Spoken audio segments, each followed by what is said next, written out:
I mentioned this a little bit earlier with your company you co-founded called Stinky Board with a fun name. Can you talk a little bit about that? We saw that and we were like, we need to know more. You need to know more. Yes, I was the founder of that company a long time ago.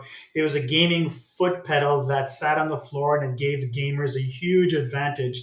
It was really impressive. And we were a bootstrap company, capital efficient. We wanted to make an impact. We didn't have lots of marketing dollars.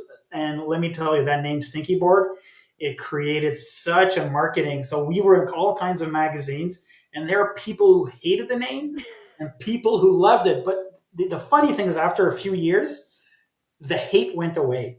I think that the product was so good. And back to when we started this company, we had these t-shirts at conferences that said F interviews. And I think it's in the same vein. What do you do when you're a small company trying to make an impact with, being bootstrapped?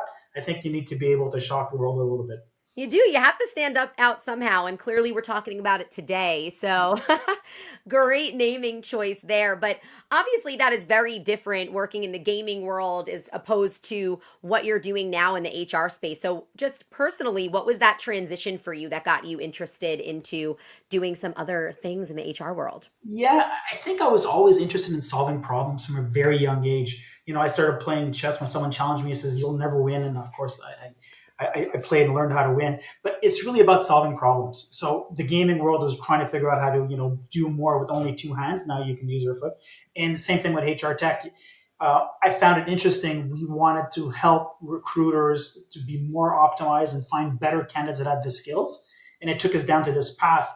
And, and what's happened now is that a lot of customers don't do initial interviews.